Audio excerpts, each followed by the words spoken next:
always say to people, you are loved by God. You are, meant to live a loving relationship with God. You are not aware now of the beautiful qualities, because imagine Krishna, God, Bhagavan, he does all his effort to re-establish his close connection with you, to reciprocate this exchange of love. So you are in that position. Now you are covered, you don't realize this, but that is your position. So make your effort to be aware of that.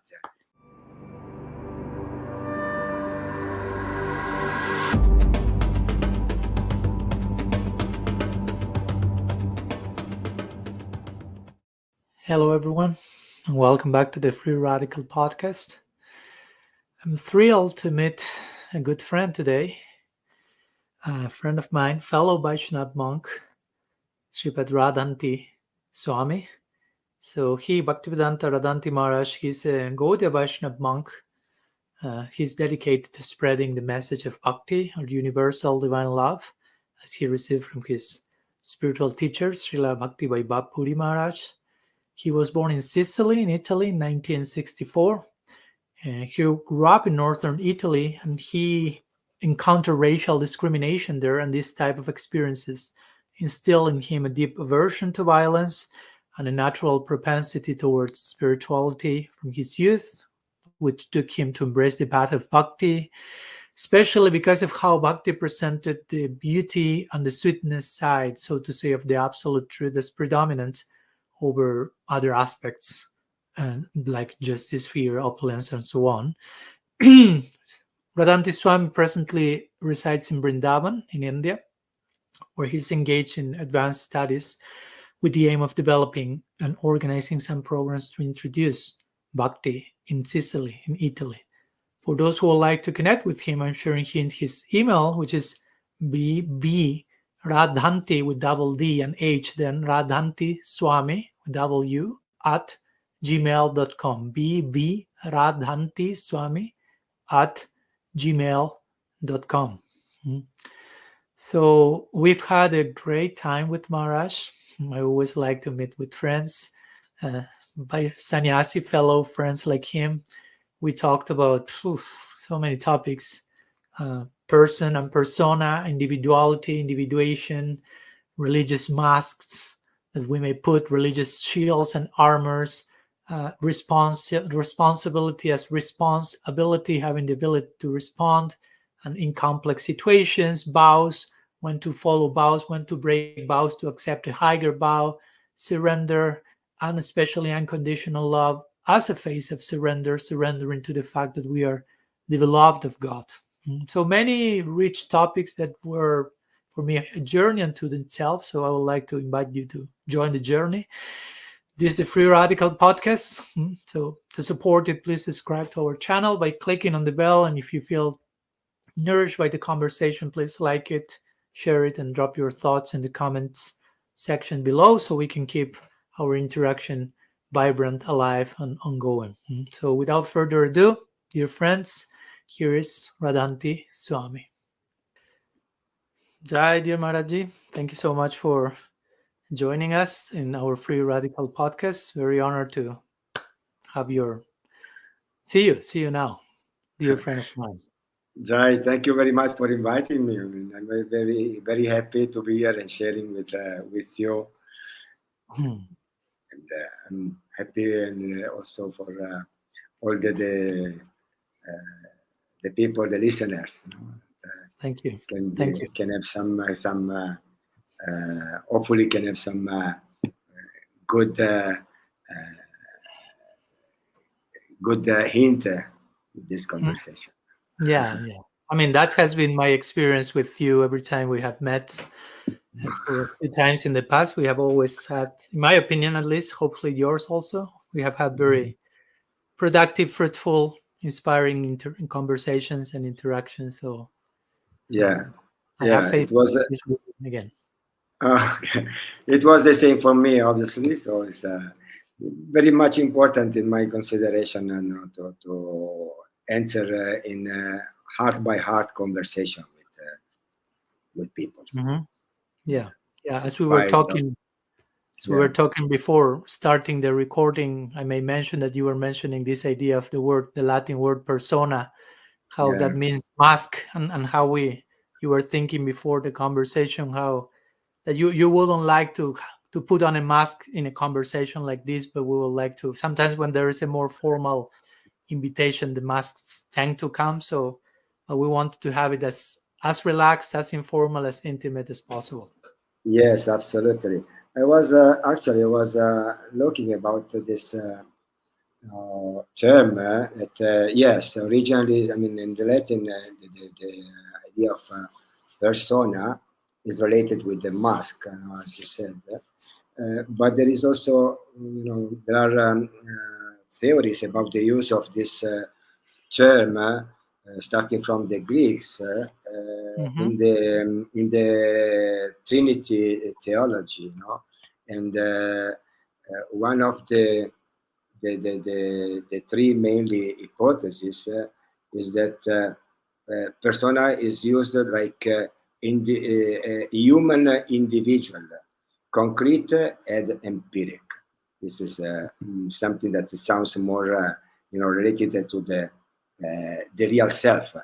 Mm-hmm. So Mm-hmm. this Mm-hmm. idea of individuality, that I like more this kind of idea, Mm-hmm. the persona, Mm-hmm. than not, the mask, as you said. Yeah, Mm-hmm. we want to take off the mask and be what we are.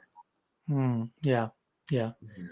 I sometimes also have heard this term persona, like in between these two, no? Because sometimes if we say persona is a mask, we see that something completely bad, and if we Yeah. take persona as who we really are, is okay, the ideal thing.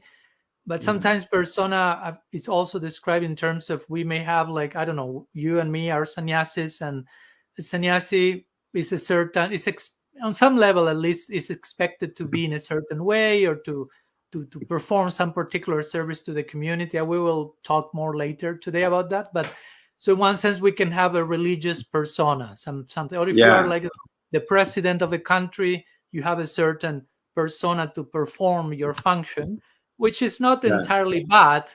But the problem is when you like totally identify with that, and you forget that you are someone different from that as well, right? Yeah. Yeah. Yes. Yes. I agree. At the same time, there is one consideration that here in this world we are used to, to make things in terms of black and white, especially the Western mentality.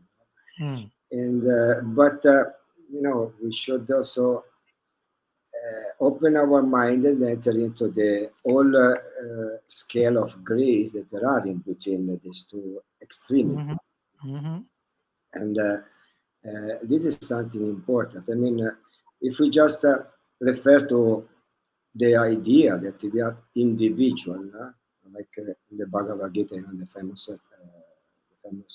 verse, Natveham Jatuna Samno, that he said that never was there a time when I did not Hmm. exist, nor you, nor all these kings, nor in the future shall any of us cease to be. No? So we are I think individual, that we were individual, I and we think that will was the be. first. Sorry, I think that was the very first verse of the Bhagavad Gita. I committed to memory. I learned by heart. Ah, So. okay, nice. Yeah, because this is really important. We are individual, and so as individual, we face all the situation that come to our lives. Mm. It is really true that we take birth alone and we will die alone. So we live our life alone. In a sense that there is a deep, say. Deep and important understanding that we should grasp, that is, we have to take responsibilities of whatever things we have to do, because in this Hmm. lie our way of live our life in relation with ourselves and with the environment we are living in. So with the other people too. Mm. Because sometimes I feel that just to abide to laws, to rules and regulations that are obviously needed at a certain point in our lives. But if you abide like with this mindset of extreme things this Mhm. way or that way, then we it looks like we use them as a justification to not accept our own responsibilities. Mm. If I Yeah, express properly this idea. yeah, yeah. I appreciate that you. I mean, everything you said, starting with the black and white template through which we generally see reality and how to grow and mature and make ourselves more nuanced in life, is to enter into this line of land of grace, so to say. Yeah.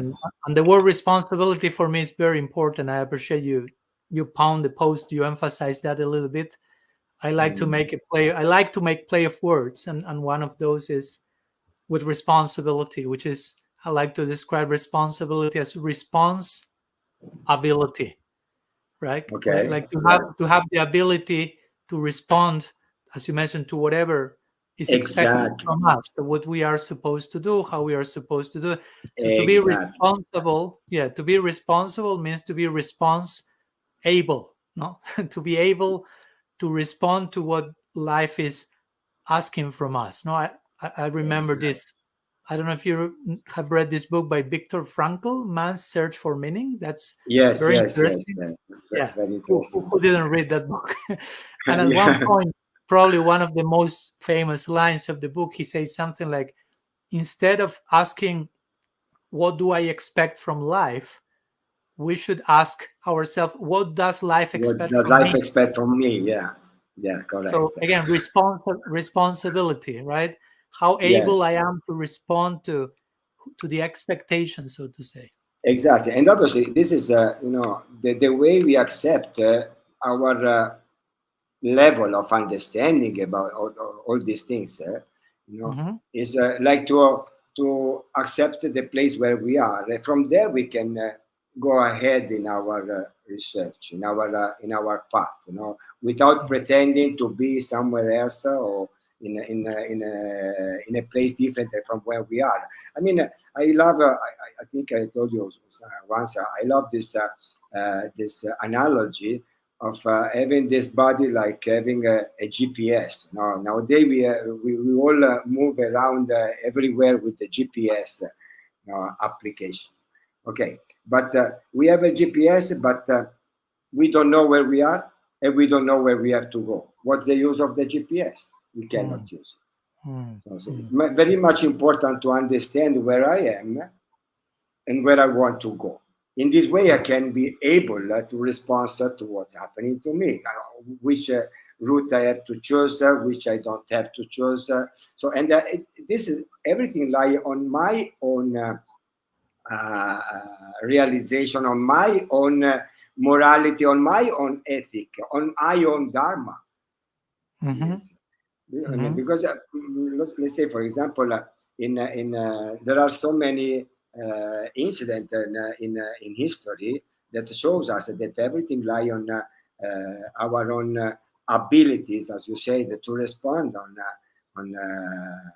life occurrences. Like mhm, for example, let's say Arjuna and the Pandavas, they were all married with Draupadi, and Roughly. they made Draupadi, yeah, and they made this vow, okay, that the one when one of the brother was staying with her in intimacy, no other would enter the tent, and if they would enter, they had to go. They had to accept to go in exile for 14 years as a brahmachari. Mm, Okay. Then it happened that Yudhishthira and Draupadi were in a tent where all the weapons were stored. And the one Brahmana came to take shelter of Arjuna. Say, okay, you are a Kshatriya. I need your help. You have to help me. So there is a mm, dilemma. Should Arjuna, stick on his vow of not entering the tent, or he Mm. should help the Brahmana. So he Mm. accepted to help the Brahmana, and he accepted to go in exile. So sometimes, Mhm. the vow, has a relative importance. We have to Mm. apply accordingly, to our own understanding. Arjuna could say, "No, I cannot enter there because I cannot help you because I have Mm. this vow." Vow is the more important things that for me. You Yeah, got the point. No? So great point. sometimes, yeah, that's why I was saying before. Sometimes, we use vows, and we use this laws, rules, regulation, just to uh, as a shield, to protect us from taking responsibility, from Mm. response from having the ability to respond to life. Yeah.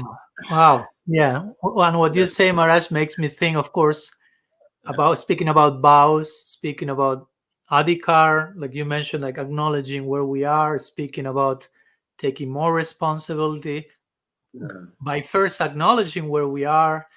And, and for example, we both of us are sannyasis.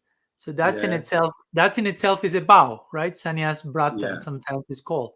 And as you correct. mentioned, sometimes we can use vows to create, as you say, the shield, not like an Yeah, armor. And yeah, to be honest, and I love my ashram. I have nothing against the sannyas ashram, but also I've seen too often that many times, and I'm not saying I'm absolutely free from that, uh, but many times as sannyasis, one may use the sannyas ashram, so to say, like a shield, like an armor to not acknowledge where we actually are, uh, what we may need. Are you there still, Maharaj? Light went off. So we were talking. You were mentioning about this important point of shield. We were talking mm, about vows and responsibility and adhikar, and all the things put together. I'm trying to put them all together. Adhikar, acknowledging where we are, being honest, realistic, because we cannot be in any other place than when we are. We cannot force or imitate someone else and live others' life. So it's so important first to know where we are, to have a realistic foundation on where we want to go, and on that foundation we can assume certain vows. And as you were quoting from the Mahabharata, we can have vows, and sometimes the complexities of life invite us to break some vows for keeping deeper vows. But sometimes also in the name of vows, we can create an armor, we can create a shield, and both of us are sannyasis. yeah, And as much as we love our ashram, I will say it's healthy to recognize some potential pitfalls or dangers that we have seen throughout time in terms of using the sannyas ashram, the saffron cloth, however you may like to call it, to create a shield, to create an armor in which we don't have to work on ourselves, we don't have to confront our shadow in Jungian terms. We don't have yeah, to do some deeper personal service, personal inner work. Sorry, psychological, emotional, and we will go there in a minute, because we have had some talks about the importance of psychological balance in our human situation. So yeah, I don't know if you have any thoughts in that connection, especially in terms of the sannyas ashram or any ashram, but I will say sannyas ashram in special, potentially creating this armor, this shield, this mask, going back to the yeah. idea. Yeah, while you were talking, I was two things came to my mind. One is that in everywhere, everyone, we are facing this kind of conflicts in life. Okay, this Okay. is unavoidable. And going back to to So the sannyasis are not free Mahabharata. from that. Sannyasis are No, not superheroes, absolutely, superheroes, absolutely. transcendental, and touch. Just to leave that clear, because some people may think sannyasis are a different species beyond every of the normal stuff. No, obviously, Sannyasins, they made one they are making their life something more more related with the divine. Okay, so they obviously they have chosen to go deeper in this path. So we can say they have eventually in their authenticity, I would say. Oh, okay. They have a deeper connection with divinity. Okay, so this is something also too, and so obviously the divinity, give let's say more strength in a certain sense to the sannyasi. But yeah, I agree with the fact that the sannyasi is not a superhero who is coming to solve our problem, or we have to how do you say, to see the sannyasi also as a person who is doing his effort to go to go ahead in realizing his own personality, as this famous text that was spoken by Chaitanya Mahaprabhu at the end. Naham Vipro, Nachanarapati, Napivaishona Sudo. No, I'm not a Brahmana, a Kshatriya, Vaishya, Sudra, nor I am a Brahmachari, Vyasta, Vanaprastha, Sannyasi. So who am I? I am a servant of the lover of the gopis. Okay, so I'm a servant of the servant of the servant. This we have to be has to be clear in our mind and everybody's mind. I mean, we are acting in that way. So obviously, in a social environment, there is also this consideration to make. And for example, here in India, sannyasi is seen because of his dedication 100% to the cause of spreading the message of the Lord, is seen as a guidance, as a guide from to the other so-called ashrams, okay, and varna. But if we make the sannyasi you bring a sannyasi, you put in New York, your city, in a deep materialistic context, not everybody see the sannyasi as what the sannyasi is. So we have to always apply, the time, place, circumstances, people. We don't have to, as you said, to make, how you say, to ideologizing, over idealizing exactly a personality. And this is important. That's why it's important now to start to the point we were starting at the beginning. We have to be this individual person without a mask that is doing is effort to go ahead in spiritual practice. And going back to the other point that we are talking about, the conflicts. We are always facing these conflicts. We are all facing these conflicts in any ashram we are in. And actually, we see the history.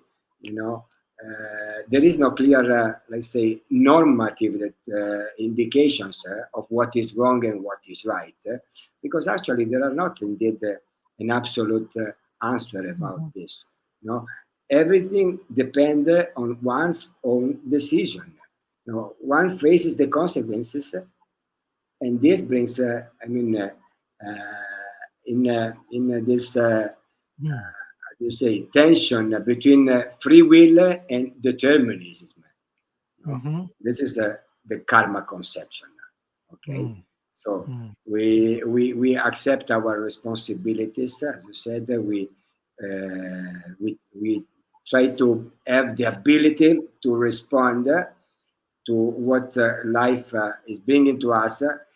And okay, as a sannyasi, we say that we should be more aware that we well know that not only our effort is enough to have those abilities.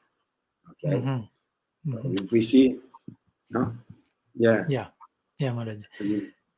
Can I play for a minute the devil's advocate, as they say in the United States? Maybe you heard that quote.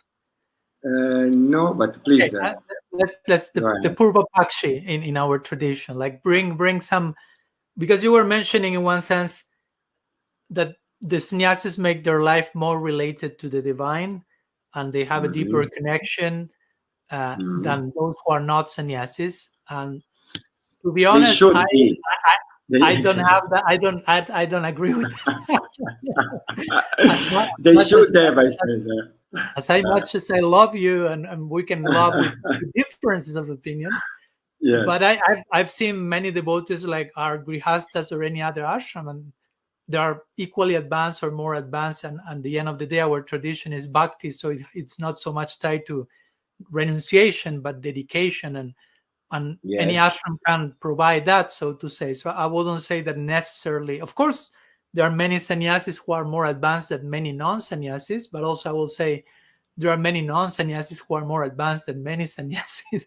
Yeah, and No, no, at the it's, end of the day, that's the clear. advancement is not measured by being a sannyasi or not, but your in this case, in our tradition, will be how much love and devotion you have for God and for everyone as an extension. So just want to I, clarify that to see your thoughts as well. no, I agree. I agree with you 100%. I was saying that it should have more connection with the divinity, in the sense that we should have we should dedicate more time of our lives, because we shouldn't have certain responsibility. Let's say, in material responsibility.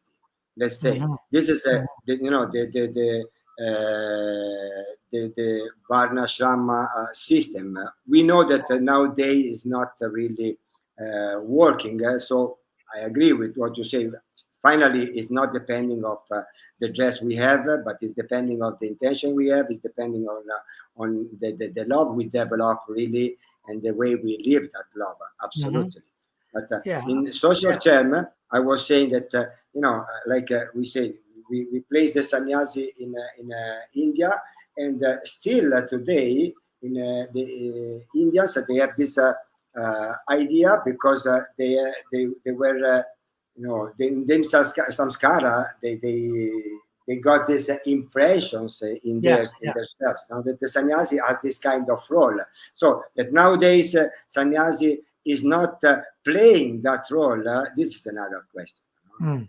Nowadays the Yeah. And sannyasi again, is using the yeah. yeah, and that can also be dangerous in the sense that if you're in a society where not everyone, but mostly everyone, like in India, offer respect to a sannyasi automatically, that can put the sannyasi in a very like complacent situation. Like, no, I just by Absolutely. having this cloth, everyone is giving me donation, bowing to the ground, and taking for granted that I am something that I may be or may not be. So Absolutely. it's a very fine line. I remember one time a few years ago, I was in Kolkata in India with a friend of mine. We were driving, and he was taking me in to different places where Srila Prabhupada was born, and to the house where he lived with Srila Siddhar Maharaj for some years, and to the temple he will go as a child, like a whole parikram, Srila Prabhupada parikram in Kolkata. And Kolkata is a crazy city nowadays, and Yeah. driving, well, in India in general, driving is not the most smooth thing. And once Yeah. he was driving, and and one guy with a motorbike came, and they had like a very intense encounter driving, and the guy in the motorbike became like angry and went down the motorbike and started to get close to the car, like wanting to fight. And I was like, oh no, Oh, not now. And yeah. I hear my friend speaking in Bengali to this motorbiker. I don't speak Bengali. I get some words, and by the tone and by some words I could get what he was saying. But basically he talked in Bengali very strongly, and he pointed at me, my Oh, friend. And this mm, person who was coming, like trying to fight, when he saw me in saffron like a sannyasi, he immediately was like, yes. and he returned to the motorbike and left. And I then Yeah. asked him, what did you tell him? Like, I am a sannyasi, how you will behave like that with a sannyasi? And say, yeah, I say that. And I was Yeah. like, wow. The immediate thing was like, this wouldn't happen in Argentina where I was from, or something like that. Exactly, that's what I say. So there is this double aspect that we have to take into consideration. We Yeah, can yeah. we can use in a bad way, but it can be used also in a proper way. So Mm. that's again, it depends on our own intention. As before, as I said before, okay, we need to really understand deeply and to really accept, admit the position where we are. Also, taking sannyas, how I took sannyas, why I took sannyas. What is the sannyas meaning? So what should I do as a sannyas? Is this my svabhava? I mean, is this really my my nature? Should I'm acting because my nature is pushing me to act in this way, or I'm acting because I want to have this as a shield also. So all these kind of things. There is one nice line in a song of Bhakti Vinoda Thakur, that he says, Jivana nirvayane udvega nadibe paropakare nija sukapa saribe. He say, in the course of leading your life, do not give anxiety to anyone else. For the benefit of others. Can you repeat that in here? In the course of living your life? In the course of leading your life, do not give anxiety to anyone else. For the benefit of others. Anxiety. Sorry, anxiety? Yes, anxiety. Sorry, yeah. Okay. Yeah, in the course of leading your life, do not give anxiety to anyone else. Okay? For the benefit of others, forget your own comforts. And this is something that we should apply continuously. Okay? In any situation. Like, okay, I'm leading a life of a sannyasi, but as a sannyasi, am I creating anxiety to others, or am I helping others to get out of anxiety? Am I able to give up to my own comforts to not create anxiety to others, or I'm taking the sannyasi vow and the dress of a sannyasi to stay in a comfort zone and to live in this comfort zone, and even if I create anxiety to others. So all these things we have to be clear in ourselves. That's what I mean.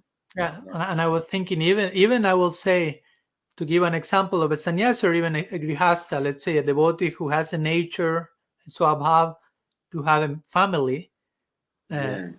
But even if you have that nature, that doesn't mean that because you have the nature and you enter into that ashram, you won't be creating anxiety to other people. No, because you may have different things on a personal level that one needs to heal and work on. Because I've seen so many couples, as you may have seen, and not only couples, again, sannyas as well, brahmacharis, any ashram, of people being in an ashram that corresponds with their nature, actually.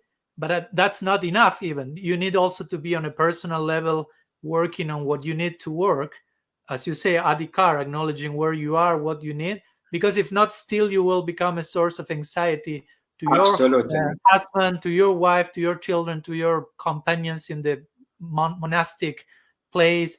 So, I mean, it's important what you mentioned, the consideration of what's my nature. But again, that doesn't mean that, okay, I know that my nature is sannyasi, so I just take sannyas and everyone will be relieved and I will become a unit for the world. Absolutely. That's what I was saying before, to be aware of what we are and to do the effort of following that path. Okay. And but ideally, obviously, all this consideration should be done before taking decision. Yeah. Ideally. Ideally, of course. Ideally, but obviously sorry. But obviously sometimes especially in these days we are just put into as you said, okay, we take certain decisions and we make certain choices out of different reasons without having deeply realized and deeply cleaning our own heart. But this doesn't mean that, as Srila Prabhupada was saying, okay, if we are sincere, honest in our effort, okay, even if we do mistakes in the ashram we are, but if we are putting our effort on cleaning ourselves. So Mhm. then we cannot condemn, Of ourselves course. of others because of this. Yeah, Because yeah, everything yeah, you know better than me that every action has its own, is full of imperfections. Okay, yeah, so that is more important. In my consideration, to educate ourselves and others on the understanding of the intention we have in our hearts, first of all. Then yeah. And following that those intentions, yeah, and that's a everything. great point because that also allows for us to, how to say, to be a little self-compassionate with ourselves, because sometimes we may be imperfect, as you say, not sometimes, every single day.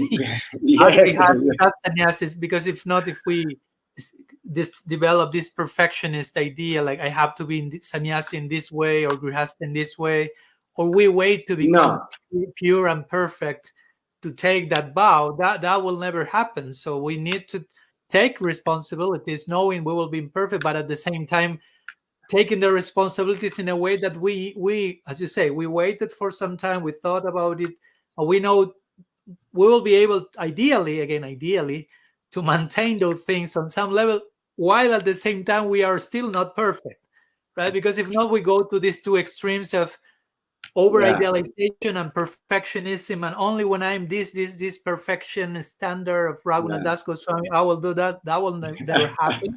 never Or the happened. other Yeah, extreme, that you just run and you become married or accept sannyas or take any vow or responsibility in life yeah, without yeah, giving some time. I remember in my case, Maharaj, when I was, because you were saying before, okay, why, we are again going back to the sannyas for a minute, why I took sannyas. yeah. So I'm 43 now, 43, yeah, almost 44, but I Mm. accepted sannyas when I was 28. So that's pretty Okay. young. And at Yes, that time, yes. I was offered by the person who gave me sannyas at that time. He started offering me sannyas when I was like 21 or 22, Wow. actually.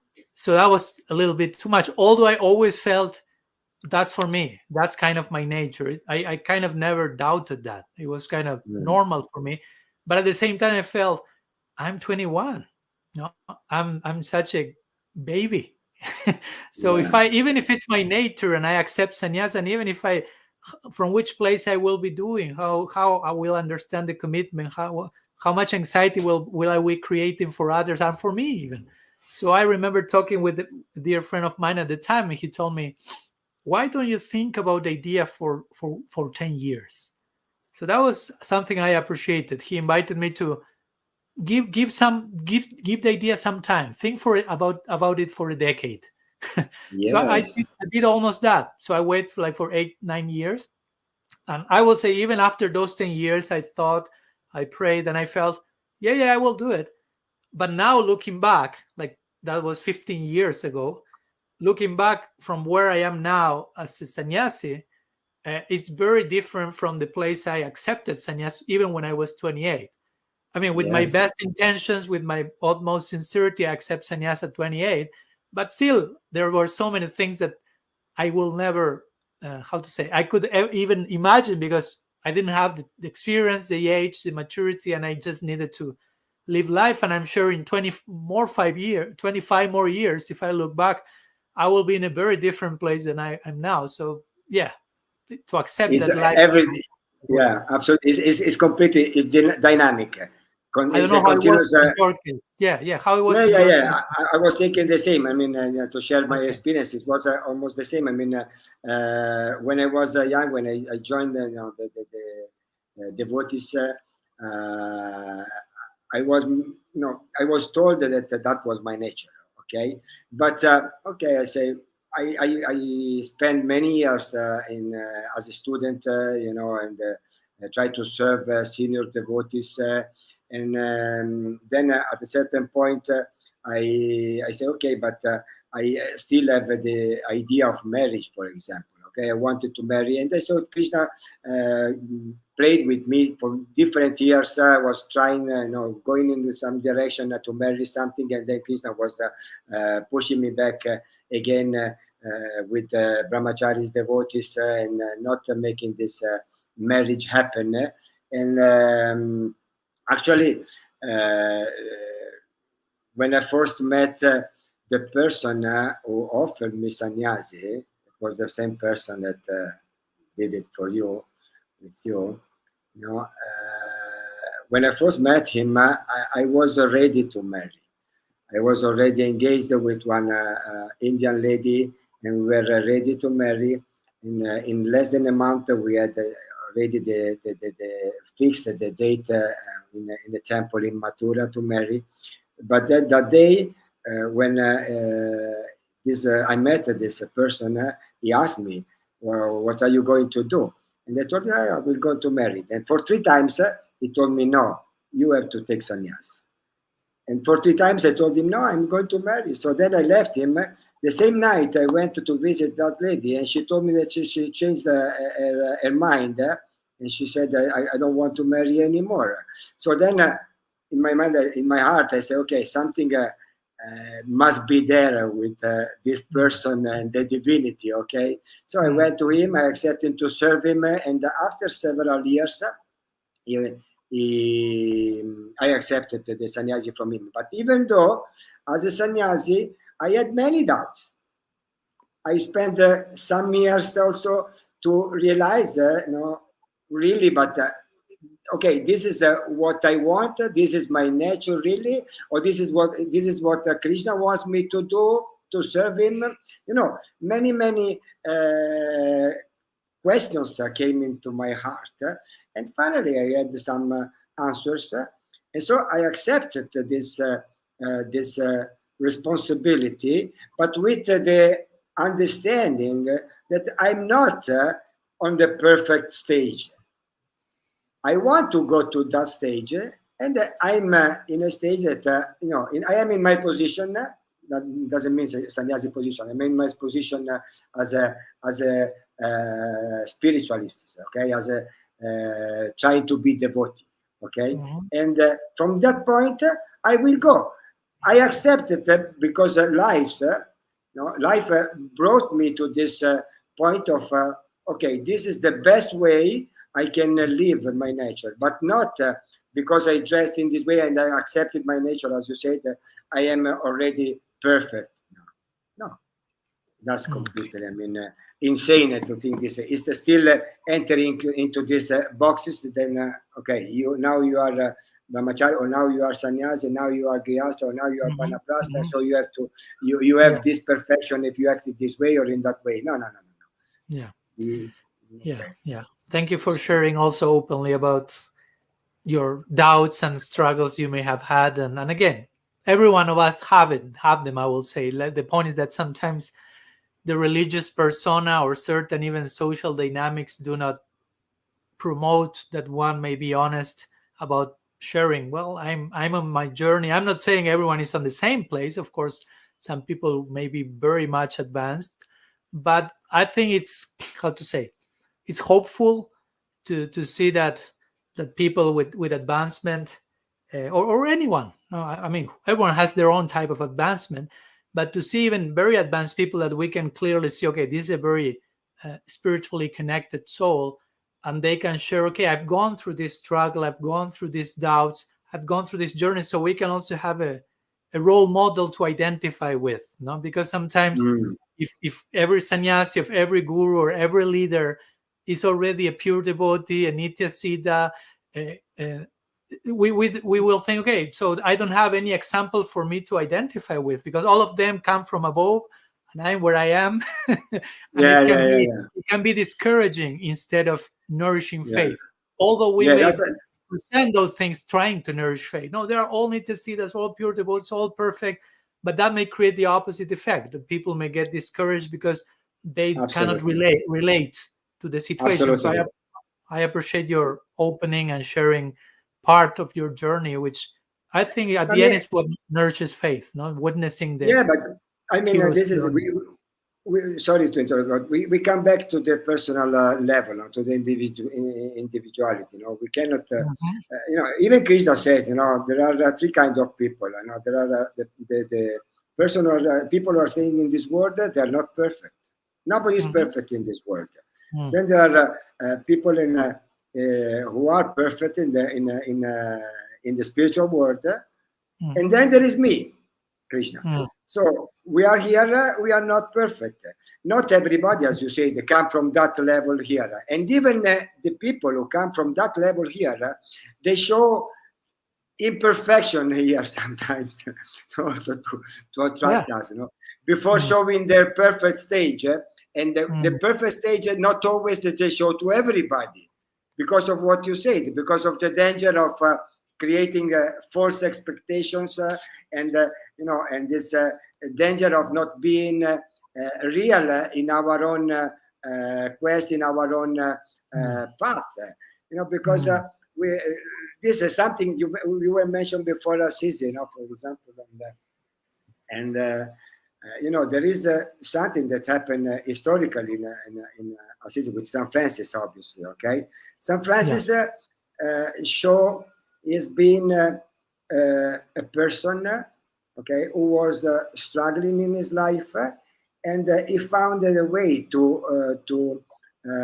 go beyond this conflicts, these inner conflicts, in spirituality, and he became the saintly person we all know. Okay, but uh, in the Western world, the strong presence of Catholic religion created this kind of samskara in the impressions in people. That, I mean, is something that is 2,000 years of impressions that we have inside people who were taking birth there in the Western country. And Mhm. I'm saying this because what they did with the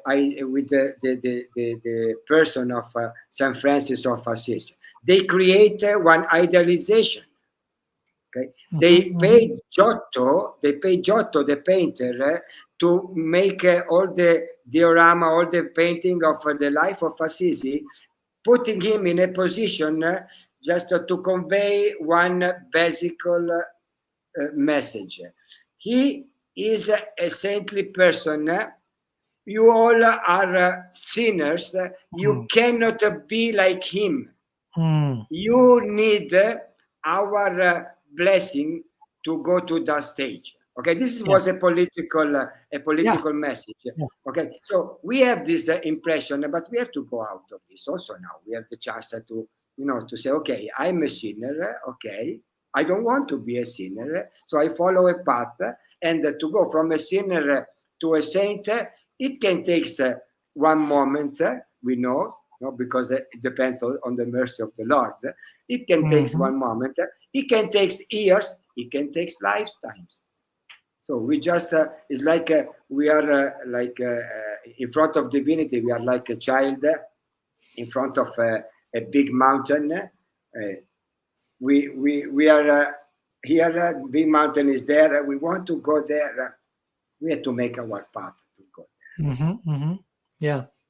Thank you. I appreciate what you mentioned about Saint Francis, especially because yeah, in a few weeks I will, at least when we are recording this conversation, in a few weeks I will be visiting Italy and visiting Assisi for the first time and spending a whole full day, which I know it's not even enough, one full day, but at least one full day to honor his personality and yeah, trying to get a more realistic glimpse, as you mentioned, of who he actually was, and not so much the commercial picture that sometimes is presented of him, or as you mentioned, of many others. And the other day I was talking with a friend of mine, Radha Madhav Prabhu, disciple of Bhakti Vallabh Tirtha Maharaj, and we were talking about Oh, how sometimes, uh, because I'm here in Switzerland again when we are recording this now, and I'm writing a book project based on Krishna's unconditional love, on how Krishna is already loving everyone, and it's not so much that we need to practice. So Krishna loves us, but yes. Krishna already loves us, and we practice to return. We can practice because he loves us, and so we can love him back.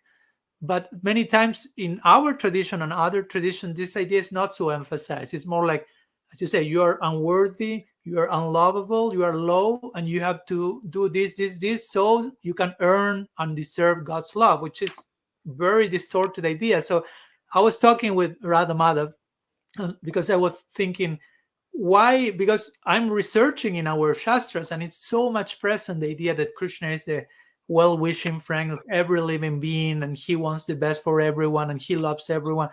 But I was like, why that's not so emphasized? Why sometimes we have skipped those sections? And one of the ideas was in relation to what you mentioned, this idea that sometimes, like in business, if you want to create a demand for a product, you have to create a need in the people so people buy the product. No, so sometimes you can do the same thing in a religious marketplace, like by saying you are sinners, you are low, you are all fallen. So in order for you to raise from that, you have to subscribe to our religion, to our tradition. You have to adopt this set yeah, of beliefs. You have to be initiated in my lineage. And sometimes unconsciously, I'm not saying even that this is done consciously, but many times unconsciously we make create this product in the religious marketplace by making people feel bad about themselves yeah, and yeah, yeah, sometimes yeah, over idealizing, as you mentioned, over idealizing the saint or the guru or whomever, creating that yeah. contrast and making people feel needy for, okay, this is the only way I have not to go to hell, so to say. Yes, unfortunately, this is what you say is completely true. I mean, we are facing all these things everywhere, unfortunately, and there is a use of the philosophy to convey a different message. I mean, we use the same words, we use the same sentences of the philosophy, but we convey a message that is like you said, it is convenient for us because no, because we means the leaders who did who do these things consciously or unconsciously. No, they have their conscious based on the need of having the disciples or followers. That means money, powers, so and we know from Rupa Goswami that the bhakti, because there is also bhakti what they offer, but the bhakti, the devotion that is depending on those things is not really the uttama bhakti. So again, where I am and what do I want? I want really the Uttama Bhakti. Our Srila Bhaktivedanta Swami Prabhupada used to say, if there are cheaters in this world, it's because there are people who want to be cheated. So again, we have to go back in ourselves. What do I want really? What should I do to get what I really want? We have to be honest with this because we cannot uh, fool Krishna. We can fool ourselves and others maybe, but not Krishna. So that's again, we have to face all these things and place all these things in a proper way because it's not easy to understand the subtleties of life, to the subtleties of what is correct and what is not correct. What we were saying before, there is I don't know if I have a little time more. There is this nice incident also in the Mahabharata when Yudhishthira was badly wounded by the fighting with Karna. Okay. So he went. His charioteer brought him back to the tent to recover. Okay, and then Bhima and Arjuna were fighting in the battlefield also with Karna. And so then all of a sudden Arjuna and Bhima were discussing what happened to Yudhishthira. Okay, and so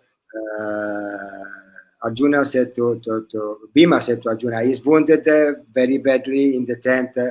And so Arjuna said, okay, so you go and I will face the battle. And Bhima is senior to Arjuna. He said, no, you go. And I will stay here. And so Arjuna went to the tent where Yudhishthira was staying. And Yudhishthira, when he saw him, it was became very happy. He said, "Oh, you came here means that you killed Karna.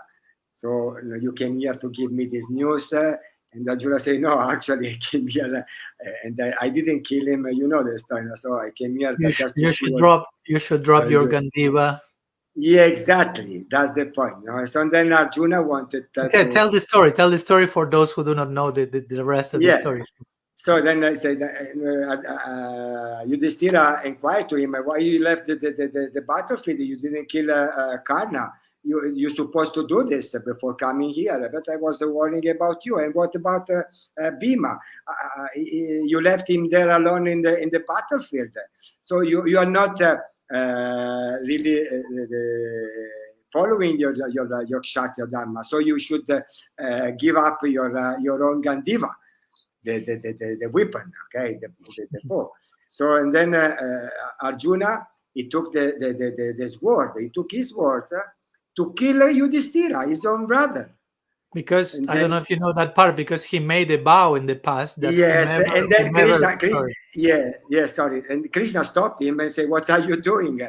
And they explained this. I made this vow because there is this situation when the warriors they finish the training period, they make a strong vow to keep, and his vow was that anyone who would tell him to give up the Vandika bow, he would kill, even if it was his own brother. And so then when he told this to Arjuna, to Krishna told him, "What are you saying? You are you're placing your vow higher than the affection and the love that you have with your brother." So, and he spoke to him about two stories, about the story of Balaka and the story of Kausika, and because he wanted to show him these intricacies of Dharma and how to take decision, knowing those intricacies and taking responsibilities, as we were saying before. Okay, so Valaka, who is Valaka? Valaka was a hunter. And he was killing animals continuously, not for his own, but for the family, but he was killing. He was living out of killing animals. He was a slaughter man, okay? Yeah. But it happened that one day, there was one beast, it was blind, and this beast was causing havoc everywhere. He was killing everything and everybody. Okay, and so he killed this beast. And so as soon as he killed this beast, flowers came from this. A shower of flower came from the sky, and they got the access to the heaven.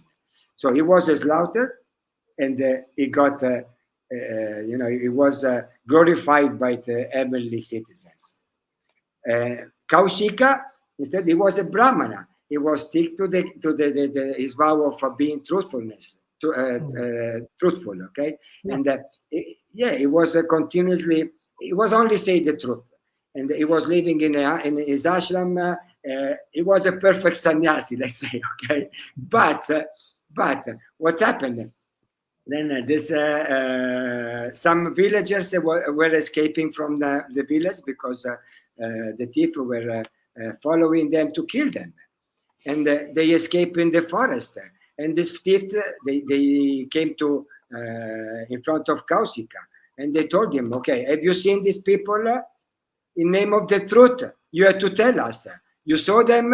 And Kausika said, "Yes, I saw them. They were hiding in this way." And so the thieves could follow these villagers and kill them. And so the Kausika, even if it was a Brahmana, let's say perfect Brahmana, he went to hell. So that's what we were saying before, how we apply Dharma. It's not easy thing. It's not black and white. It's not black and white. It's not black and white, exactly. Yeah. So obviously we need to have some knowledge about all these things, but at the same time, at the end, we should apply what in our heart is. Common sense. We can use that word that it's not so common sometimes. We can call it uncommon. That's correct. But we have to use what is hidden in our hearts, Yeah, it makes me think, Maharaj, when you mentioned this example of Kaushika. First of all, that we shouldn't judge other people's situations because each situation is so unique, so specific, and externally, again, it may sound, oh, he was so truthful, oh, the other person broke his vow, but what's happening internally, where are they going, what's their intention, that's so invisible and we can completely miss that part. And basically, that's the main part, and that's what Krishna takes Exactly. from the offering. Krishna is Baba Grahi Janardana. He says, I only take Exactly. the essence of your attitude, which is the most fine and invisible thing. And generally, many times Exactly. we end up judging people and situations from what we see externally. And Exactly. we are missing what Krishna is saying. And regarding the example, famous example that you mentioned, that the thieves are asking, so where these people went, and he, in the name of the truth, basically, uh, yeah, make created this tragedy. And in my first book, I'm talking in one part, I remember, about ahimsa and satya, no? Uh-huh. In connection to the yama niyama in the Yoga Sutra. So the first one is ahimsa, interestingly, which is non-violence, and the second one is satyam, which means truthfulness. So Yes. the idea there is also, if the first quality in the list, if one quality appears first in the list, is most important. So the other qualities have to be expressed in a way that honor the first quality. So if the first quality is ahimsa, non-violence, and then comes satya or truthfulness, then my satyam have to be in a way that doesn't transgress ahimsa. No? Yeah. So I have to be truthful in a way that doesn't end up in violence, as you were telling Yes. in this story. No? So yeah, Yes. I just was thinking about that in Shastra, and also in connection to vows, because all this we have been talking about vows, and about this example of Arjuna. No? He made a vow: whomever suggests that I threw my Gandiva away, I will kill that person. Yeah. But Krishna is pointing to Arjuna, okay, that's a vow. You took a vow on some level, but here there is a higher vow, which is your love for your brother, Yudhishthira. Yeah. And Yeah. he's in a Yeah. wounded situation. So there is like a hierarchy or priority of vows. And sometimes, for the sake of keeping one vow, the higher one, hopefully, we have to be willing sometimes to sacrifice the Yeah. inferior one. Srila Siddhar Maharaj will describe progress in that way. He will say Yeah. the willingness to embrace a higher stage and sacrifice or let go of a lower one. And that makes me think, even, and I'm taking this a little bit to some extreme situation, not extreme, but it may sound extreme in the ears of some. But for example, again, we are talking about, we are sannyasis, we have our sannyas dharma. And I know, to be honest, I know many devotees who have been sannyasis who are no longer sannyasis. No, Mm. probably sometimes there are more of those than of those who continue as sannyasis. But Mm. my point is, some of them, they really left the order in a way that, I mean, whether they accepted sannyas and it was not their nature because of social pressure, because of expectations, whatever the case, uh, but they are now in a best situation as Mm. non-sannyasis in a Mm. in a situation that fits more their nature. And with this, I'm not promoting sannyasis. Just let's leave your vows. I'm just saying, again, externally, some people may say, "Oh, that person was sannyasi and left the ashram. That person is a vantasi." Sometimes it is say one who eats his own Mm. vomit. But in some cases, I've seen ex-sannyasis becoming more honest and functional and human and connected with their actual nature. I'm Mm. growing and progressing in bhakti from that situation. And if they will have remained as sannyasis, even externally, that would have been so forced and superficial and Mm. repressed.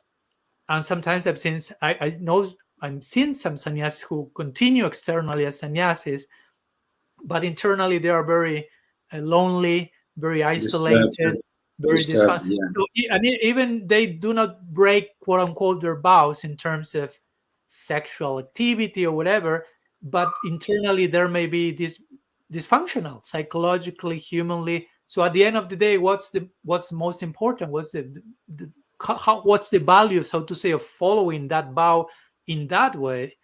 Yeah, If yeah, yeah. Exactly. How to why to follow in that way? Because the at the end of the story of between Krishna and Arjuna, when Arjuna wanted to kill Yudhishthira, no, then Arjuna was feeling sad because he had this attempt, and Krishna said, okay, there is a way to keep your vow anyway. you just speak badly about Yudhishthira, and to speak, insult your brother. you just insult your brother, and this is like killing a person, to speak badly about him.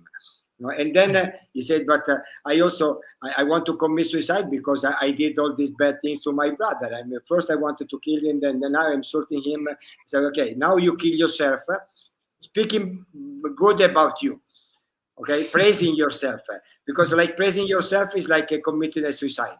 So this also these little things they bring us again to the point of, as you well said, we take things only externally, so then we fail into all these intricacies. Okay, we can we see things as they really are not usually.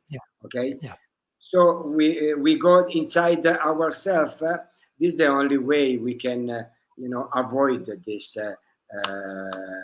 way of seeing ourselves and others. Okay, so going inside ourselves means to be in contact with ourselves, and so means to be in contact with God, because you know better than me that only through Bhuti Yoga, means with intelligence connected with Krishna, we can really understand the import of his instructions and the import of all the Shastra.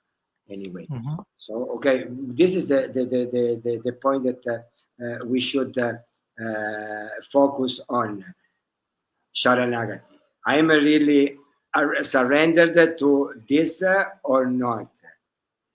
Okay. I am really, if I have surrendered and I really surrendered to Krishna, okay, then after come trust and surrendered to representatives of Krishna. Okay, but first of all, I have to be surrendered to Krishna. This is very important because how will you define surrender, Maharaj? Just because sometimes we use the words, and each one of us may have their own idea. So I like to listen to your own. Not only an official definition of surrender, but how you live that word. How you feel. For me, surrender it means that I have the complete faith that Krishna, as you said before, Krishna loves me. Okay. In spite of everything, Krishna loves me, and so He will protect me. He will guide me. There is no doubt on this.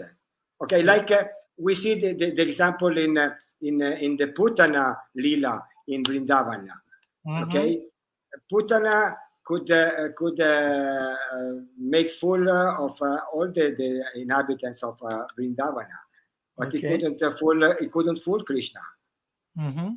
So, Bhaktivinoda Thakur made the example that Putana as a false guru. Okay, but the point is that everyone in Vrindavana, they were bewildered of the beauty of the external future of this Putana. And they allow her to enter into the inner chamber of Yashoda's house to give, to feed Krishna.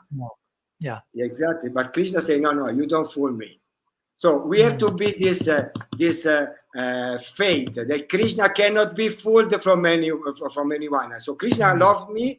Krishna will make me, will protect me, and will give me the intelligence to follow him, to stay with him. So this surrender means, okay, anything, any difficulties, any defect, any bad quality that I have, I submit to Krishna's lotus feet. Say, please, Krishna, since you love me, okay, you help me to be loving. Yeah, beautiful. He even loves Putana. Yes, exactly. So he loves Putana. He made her. He gave her a position in the spiritual world in Vatsalya Rasa. So that means like same as Yashoda. I mean, come on. Yeah, like Uddhava wonders in the Bhagavatam, he says like, this famous verse that how can I surrender? He uses the word surrender. How can I surrender to someone more merciful than Krishna? I mean, he gave such a gift to Putana. So I feel just compel. So yeah, thank you, Maharaj. I really appreciate your definition of surrender in terms of Krishna loves Yeah, me. Because again, we can define the surrender in so many ways, and many times yeah. we can speak of surrender in ways that do not give us this sense that Krishna loves you. Maybe like, no, surrender means you have to surrender so Krishna loves you. No, No, no, no, no, no. Krishna no, loves no, me in spite of everything. I mean, yeah. we know. He comes here. Oh, just a moment. Sorry. No, no. You mentioned Krishna, and the flute is sounding now. That's perfectly Yeah. fine. Prabhu, ti That's his. chiamo tra 10 minuti che sono in una conversazione. Va bene, ok. For those who do Sorry. not know, Maharaj is from Italy. You have just realized that. Oh, yeah. Yeah. So we say, yes, Krishna, in spite of everything, Krishna loves me. This must be clear in my mind, in my heart. Yeah. You know? And then that's why I say, then if I start, if I do my service, we were saying many times that we became devotee, we were aspiring devotee, we want to be devotee. Okay, devotee, what means devotee? Okay, de votere in Latin means to commit ourselves with one vote, with one vow. Okay, so to consecrate ourselves. No, but vow is to Krishna. Okay, to serve Krishna. Okay, if we commit in this sense because we have completely faith in His love, okay, then automatically we enter into the our own heart, okay, and automatically we can connect heart by heart with the same person who have the same experience.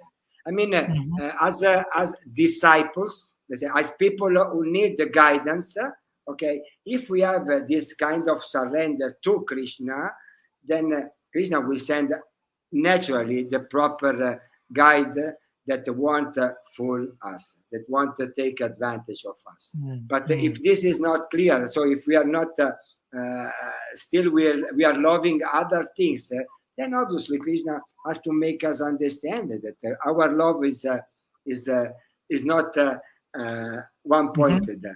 Okay, so he has to make understand this, and that's the things happen, and that we have to face all these things, and that we take our responsibilities in taking our own choices. But all that on the foundation that Krishna loves us. No? So Exactly. whatever he does, or whatever how he influences our life, whatever things come to our life as part of his influence, all that, taking that with that surrender, again, that deep trust, this is coming from Krishna's unconditional love and affection. Because if that Absolutely. foundation is not, I will say, that foundation is not in place, we can be very neurotic. Like, Krishna chastising me, I'm so bad, he will never love me, he's so angry at me now, I'm such a failure. And I've heard a lot of that religious PTSD, or not even not even post, but now in religious trauma and disorders. Because Exactly. Sorry if I interrupt, but this is our traumas.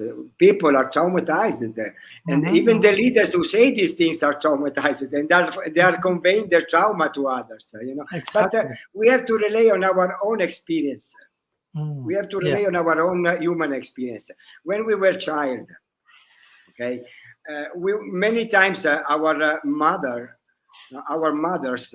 they chastised us.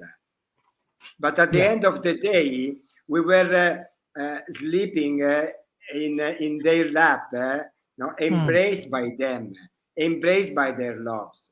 Hopefully. So we were accepting. No, come on, we did this. We No. accepted I'm not that. denying I don't deny my own mother. I'm just saying, some cases, unfortunately, that doesn't happen like that. But Well, ideally, yeah, but ideally, that's a combination. The idea is that, okay. I mean, unfortunately nowadays so many things are going on. I mean, just to acknowledge the creep of Kali Maharaj, that's creating all this kind of things. But even though all these bigger difficulties we are facing, okay, we should acknowledge also the fact that because of these difficulties, we have more chances to surrender to the love of Krishna. Because we can see that anybody else, we can go back to our individuality. Who else is really loving us as him? I mean, I just I want to mention something. I took shelter, for example, as a guide. I accepted the guidance of Bhakti Vishnu Maharaj. He's my god brother. I know him since many years, and since I know him, I mean, I have been looking at him, how he works, how he deal with things, and then I accepted his guidance, and when sometimes it happened that people go to him and ask for blessings to do some project or some other project, even to follow his own instructions, okay? And he always said, blessings are always there. I mean, this is clear. It's like to say Krishna is loving us. It's the same. Yeah. It's the same, because blessing is always there. Yeah. We are completely blessed. Yeah. Always. So we need just to be aware of this. It reminds me one Christian author that I like a lot. His name is Henry Nouwen, and he speaks a lot about this point. Kind of his main, let's say, message when he's preaching, so to say, is God loves you and you are the beloved of God. And if there is one single thing that I want all of you to keep clear in mind, among all the things I can say in this lifetime, is this thing: Krishna loves you. And he will speak about, I won't go into the details, but he gives this Christian example of the bread. And he says the bread is taken, is blessed, is broken, and is given. So he connects the bread with us, and he speaks in connection to the bread being blessed, or we will say consecrated. He says we are blessed because Krishna loves us. And to give a blessing to other person is to remind them that Krishna loves them. No? Yes. Because sometimes we can also, another way of putting, no? Because sometimes we may think, I cannot give blessings to someone who I think I am, like some like super powerful transmission. But we could say blessing means just to remind people of how blessed they already are. As you were quoting Srila Vishnu Maharaj, how blessings are already there. So that means to speak words of blessings, like to bless people. Doesn't mean that you think you are better than them and you're like from upside, you're sending some empowerment, but just reminding them the blessings are there. You are blessed. Krishna loves you. And I mean, that's a blessing in itself. And we can convey this message only if we are aware of it. In a sense, we go out from this place, okay? Because everything can be, can be stored in our mind and can be repeated in our mind. But we have to go to the storage of our hearts. Yeah. Then the storage, it looks like like I could say. Little than more little than what we can store in our smaller what we can store in our mind, but actually is infinite, because and this Henry now will say the same thing. He will say one thing is that you know that you are loved by Krishna, but another thing is to live as that. To live, he will say to live the life of the beloved. Now he will say each soul is the beloved of God. Okay, it may begin by you getting the news, but you getting to know about that by hearing that. Okay, great. But now you have to live as if that's true. You have to live the life of the beloved of God, and knowing that everything is, the blessing is already there. I appreciated that point. As of course, I also deeply appreciate and love Srila Bhakti Vishnu Maharaj, and this point that the blessings are already there, because sometimes also we have so much this tendency of asking for blessings, and the blessings are already there. So instead of or praying for blessings, like if Krishna hasn't sent blessings already, so that even creates this idea that Krishna is like withdrawing the blessings. He's not giving them, and we just have to ask them. So okay, now that you ask, there I throw you a blessing. Instead of thinking, I'm surrounded by blessings everywhere, and maybe I pray to become aware of those blessings, not just to ask Yeah. for more and more and more. And Krishna is sending, and we ask for more instead of what do we do with the blessing? No, because the blessing is there. Now you have to do, as you say, we have to take responsibility for the Yes. Yeah. blessing that is already there. Again, we come back to the samskara we had, because in our taking birth in the Western world and being impressed by the religions, systems, okay, Mhm. we have been thought that we pray to ask to Mm, the Lord, mm, no, and mm, that's why we are not still aware eventually, as you said, but mm. it's the Yeah. best service we can do, if we really are aware to help people to become aware as well. That's the Mm, message of Chaitanya Mahaprabhu. I mean, I'm here to just give love to everyone. mhm, And mhm. Raddhanti Prabhu said, the market of love is open. You just come and take it. The only Mhm. things we is asked for is a little bit of faith. Okay, so Yeah, but that not similarly reminds me of a quote from Siddhar Maharaj. He will say, "You are being given everything. Krishna is giving you everything, like in a golden plate, all blessings. But he's only asking one thing, similar to what you say. But he says he asks for us from us just a little bit of collaboration to accept the collaborate. gift. To accept the Yeah, gift. Like someone is yeah, wanting to give you a gift, but is asking, please extend your hand to receive it. That's yeah. not too much, but nobody else can do that apart from us. So that's what But we are invited to do. yeah, but this is again, this is something that is part of the world of love. Mhm. For in our box, boxes environment. Mm. We think that to give a gift is an act of love, but we know that also to receive a gift is an act of love. So to be Yeah. able to accept the dati prati ginnati, we know this. Okay, so Yeah. also to accept. So what? But how we can accept this love, which is our disposition when accepting this this gift. Okay, so again, we go back again in our heart. We have to focus on ourselves. My spiritual master, he used to say, that we always look to find the perfect guru, the bona fide guru, but we don't focus on being a bona fide disciples. Mm. Means I have to focus on myself. I have to make my own sadhana that is not necessarily similar to the one of others disciples, of our practitioners.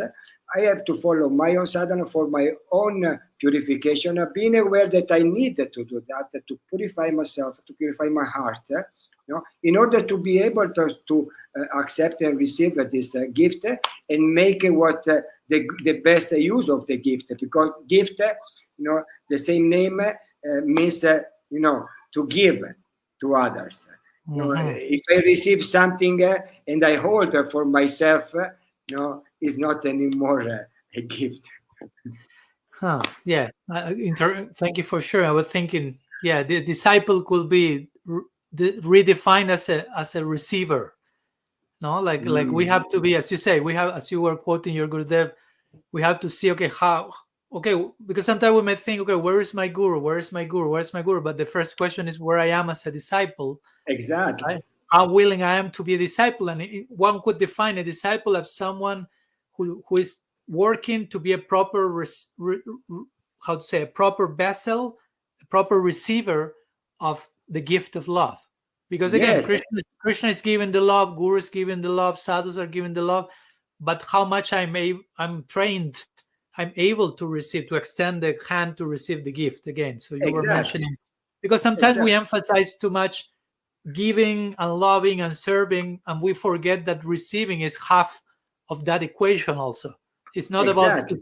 it's not only about giving, but it's two-way street, it's reciprocal, and it's not so Yes. easy to receive sometimes. I mean, in order to receive a gift, You have to be humbled, you have to be grateful, you have to be open, especially if the gift is Krishna's unconditional love, which is a gift that, how to say, is the highest gift, and no matter what we do, we will never deserve it or earn it. So it's so high, it's too much to be deserved, as I like to say. So we have to train our hands and hearts to receive such a gift. It's not such a cheap thing. Okay, yeah, I received the No, unconditional grace of Krishna very easily. No, it requires work, inner work, to be a correct. receiver. Correct. Yeah, but we have all the tools because all the Shastra, they are guiding us. All the sadhus are guiding us. Krishna is guiding us. He is guiding us. I mean, Vaishnavas are guiding us. Everything. I mean, we don't have to take things easily. Okay, it is said, you before establishing a relationship with a spiritual guide, you have to know him. You have to make know yourself. That means that you have to be honest. You have to be clear with yourself and with others. Okay, and as you said, how can we really be able to receive this great gift if no, the Chaitanya Mahaprabhu told us, be more humble than a grass, be more tolerant than a tree, be able to give respect to others and not give respect to you. I mean, there are so many instances there. We have so many help from everything and everybody. So we have to take this help. Okay, we see that Arjuna, for example, at the beginning of the Bhagavad Gita, we always speak about the qualification of the guru, as you said. But now let's speak about the qualification of the disciple. How Arjuna received all of this gift by Krishna, the gift of the spiritual knowledge and the spiritual understanding. When he had the doubt of facing this this war, okay, but if we really see, he never spoke about all the injustices that he himself, his brothers, and their wife received from the Kaurava. He never point out, they did this to me, so what I'm doing to them is correct. He just point out, okay, they are my relatives. Even if they do something badly to me, I accept it. I cannot counteract them. Even if they kill me, I will be better they kill me, but I don't want to kill them. I mean, so it's never, you say, never speak badly about them and never use the bad things, repeat, they did to him just to, to justify his action. When we get into a fight with someone, usually we remember the wrongs they did to us, and we forget the wrongs we did to them. So again, and we forget that they are loved by Krishna as we are loved by Krishna. We forget they are loved by Krishna as we are loved by Krishna. Correct. Yes. Yeah. We have this. We have this selective memory. We have a selective mind. As you said, as we said before, we enter into boxes and we want to place people into boxes. Yeah, and I like to call that boxing. It's funny because the word boxing can mean to put people in boxes or to do boxing. That is almost the same. If I'm boxing you, putting you in a box, it's like if I'm boxing you, it's a type of violence. It's not very healthy. It is. And it's for me, it's impersonalism, that because you are not treating each person for who they are, as loved by Krishna, as someone with a very beautiful potential, even if now at present they are a mess. They are not in the best shape, but their potential is brilliant and bright. So we have to keep that in mind also, and not just, as you say, apply this, like zoom in and just concentrate on one thing that is probably something related to something we have not solved, because many times it works like that. Whatever we are projecting on those and the environment is many times things we haven't resolved yet. So I think we have to be Absolutely. more generous Abs- with one ab- another. Absolutely, absolutely. I remember since the very beginning of my, let's say, going out and sharing this message, because I was so enamored, and I am so enamored of this message. I mean that I cannot not share with others. And always to say to people, you are loved by God. You are, meant to live a loving relationship with God. You are not aware now of the beautiful qualities, because imagine Krishna, God, Bhagavan, he does all his effort to establish his close connection with you, to reciprocate this exchange of love. So you are in that position. Now you are covered, you don't realize this, but that is your position. So make your effort to be aware of that. This is what I like to say. And if we do not do that, the other day I was thinking that can be described as the greatest tragedy, because the greatest tragedy for me is not so much something bad happening to you, but that the best possible thing is already happening to you, but you are not aware of that. Say again, sorry. Say again. I was thinking and writing these days about the greatest possible tragedy. And sometimes we can think, okay, the greatest possible tragedy is something very bad happening to me. No, I thought maybe the greatest possible tragedy is the best possible thing happening to you, that Krishna loves you, but that you live as if that's not true. You live as unaware of that. No, you have the greatest gift, the most important thing, love, coming from the most important person, God, but you are unconscious of that.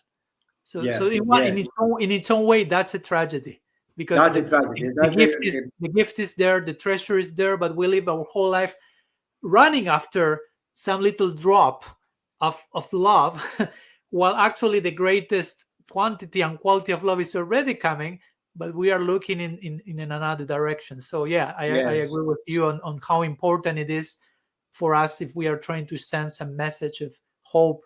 One of the most important things we can convey to people and to ourselves, of course, to begin with, is Krishna loves you, and surrender to that on a daily basis.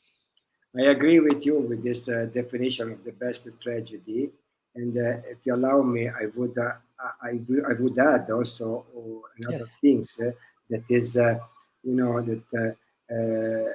if we are aware of the love that Krishna has for everybody, and we are also aware that everybody is not aware of this, and we don't do nothing to help them. This is also a very big tragedy. Yeah. I mean, in the sense that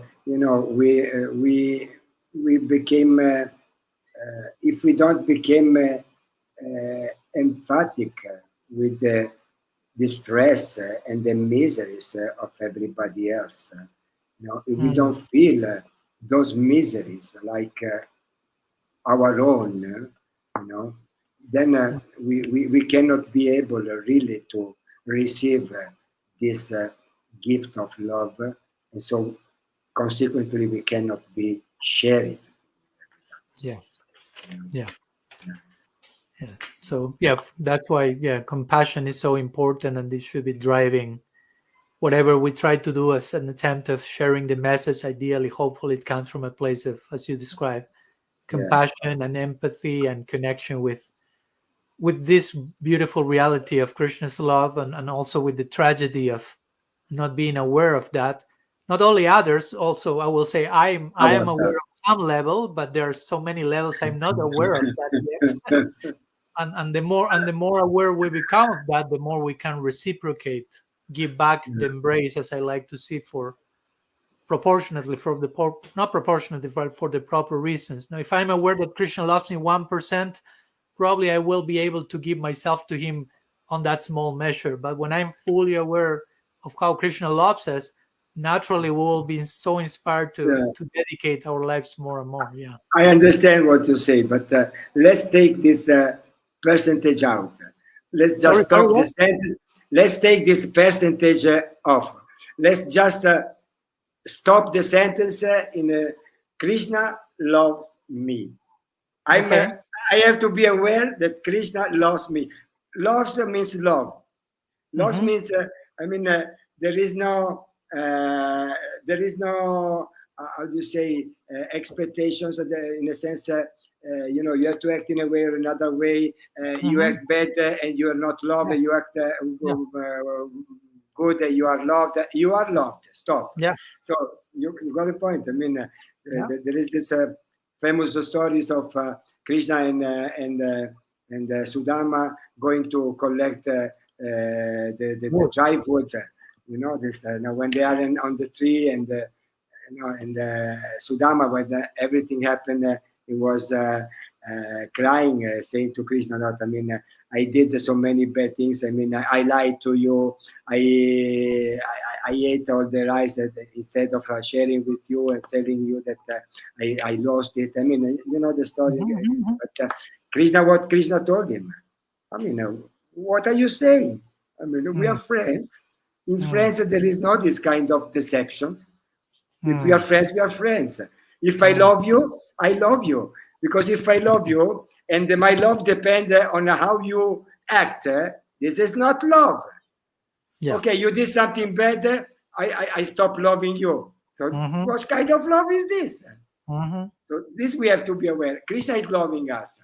Obviously, reciprocate means, I'm aware that maybe sometimes because of my ignorance, because I'm not being perfect, I'm not reciprocating properly, but my intention is to reciprocate in the proper way, in spite of my defects. As you say, his love remains there always unconditionally, no matter what I do, what I do not do. Not to become lazy again, but just to be moved by the how noble is his love, and naturally, if we become moved by that, naturally we will be inspired to give our lives back to him. So and if we are aware of this, then we can, in a personal relationship, we can also base our relationship on that same love.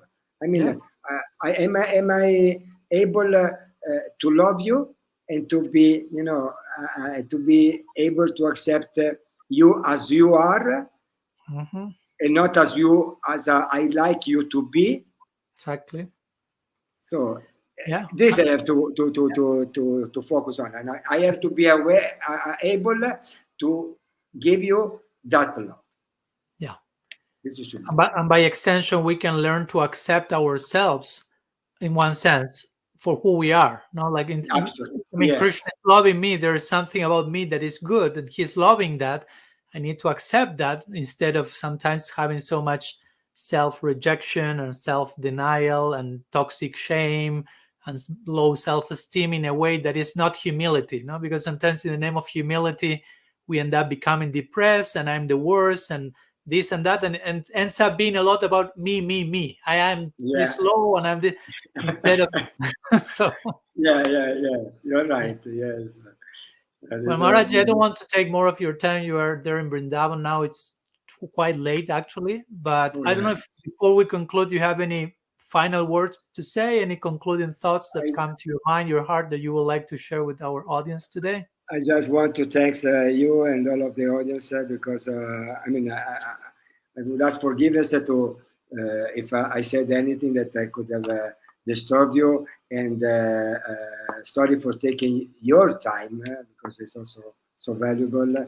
But really, I really appreciate very much this conversation, and I look forward to eventually to have other opportunity to go deeper on these topics. And yes, don't forgive. Don't forget. Don't forget.